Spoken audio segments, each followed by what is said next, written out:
नमस्कार। चलिए आज निकलते हैं भारत के एक सफर पर। एक ऐसा सफर जो हमें दिखाएगा यहाँ की जमीन के अलग अलग रंग। ये कहानी है बर्फीले पहाड़ों से लेकर तपते रेगिस्तानों तक की। तो सवाल ये उठता है ना कि भाई एक ही देश में बर्फीले पहाड़ भी, हरे भरे मैदान भी, पुराने पठार और तपते रेगिस्तान भी, ये सब एक साथ कैसे हो सकता है।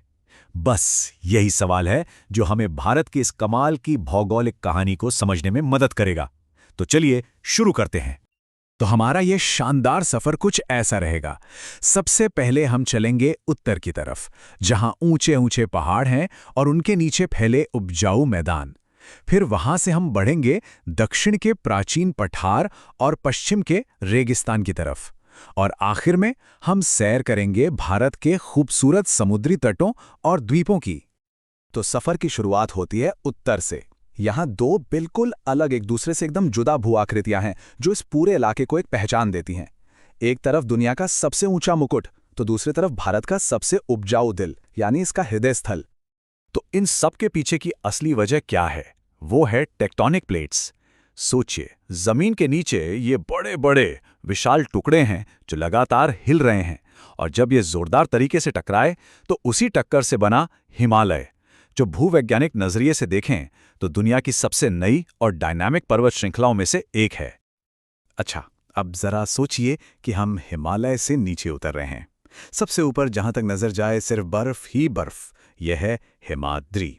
फिर थोड़ा नीचे आते हैं तो मिलती हैं खूबसूरत वादियां जैसे कुल्लू और कांगड़ा, ये इलाका है हिमाचल। और फिर सबसे नीचे हैं शिवालिक की पहाड़ियां, जो सबसे आखिर में बनी पहाड़ों से बहकर आए मिट्टी और पत्थरों से। और जैसे ही हम इन पहाड़ों से नीचे उतरते हैं, हम पहुंच जाते हैं भारत के दिल में। वो जगह है उत्तरी मैदान। ये मैदान सीधे सीधे हिमालय से निकलने वाली नदियों की देन है। तो इन मैदानों में ऐसा क्या खास है? यहाँ की मिट्टी, जिसे कहते हैं जलोढ़ मिट्टी, ये वो कमाल की उपजाऊ मिट्टी है जिसे नदियां पहाड़ों से अपने साथ बहाकर लाती हैं और यहाँ बिछा देती हैं। और इसी मिट्टी की वजह से ये इलाका भारत का ब्रेड बास्केट यानी अन्न का कटोरा कहलाता है। और यही वजह है कि यहाँ इतनी घनी आबादी बसती है।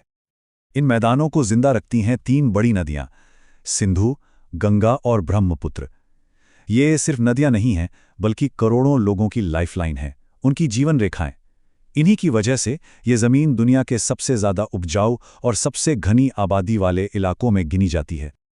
चलिए अब अपना रुख मोड़ते हैं दक्षिण की तरफ। हम जा रहे हैं उपमहाद्वीप के सबसे पुराने, सबसे स्थिर हिस्से की ओर, और फिर वहां से पश्चिम की सूखी रेतीली जमीन की तरफ। यहां हमें मिलता है प्रायद्वीपीय पठार। अब देखिए, हिमालय जो था वो नया और हलचल भरा था, है ना?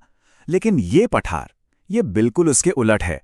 ये भारत का सबसे पुराना भूभाग है, जो अरबों साल पुरानी चट्टानों से बना है, एकदम स्थिर।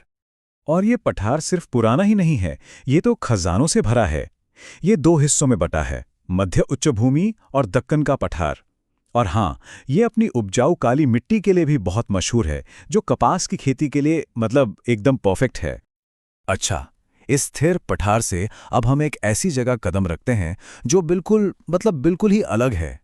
पश्चिम की ओर बढ़ते ही हमारा सामना होता है थार के विशाल रेगिस्तान से, एक ऐसी दुनिया जहां दूर दूर तक सिर्फ रेत का समंदर है।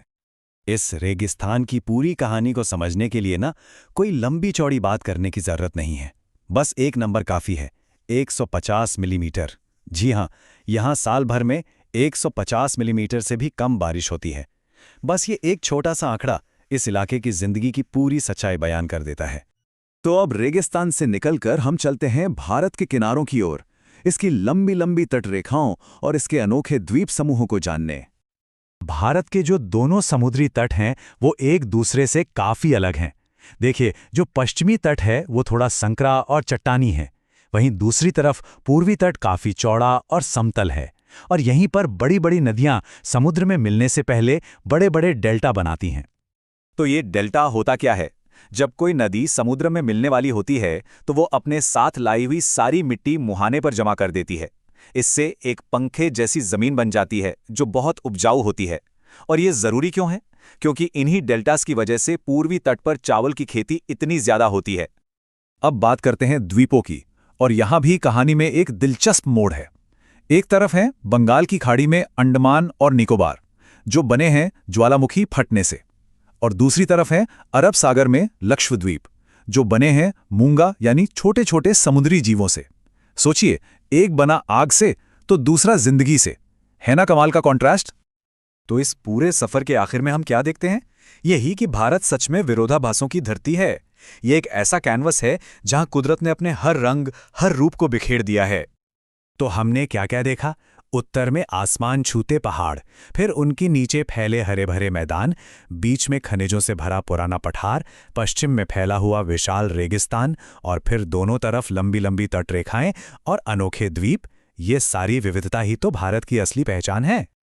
तो आखिर में एक बड़ा सवाल खड़ा होता है कि जमीन की ये जबरदस्त विविधता, ये भारत में रहने वाले लोगों की जिंदगी, उनकी संस्कृति और उनकी अर्थव्यवस्था पर कैसे असर डालती है? यही वो सवाल है जो इस पूरी भौगोलिक कहानी को इंसानी कहानी से जोड़ता है। इस पर जरूर सोचिएगा।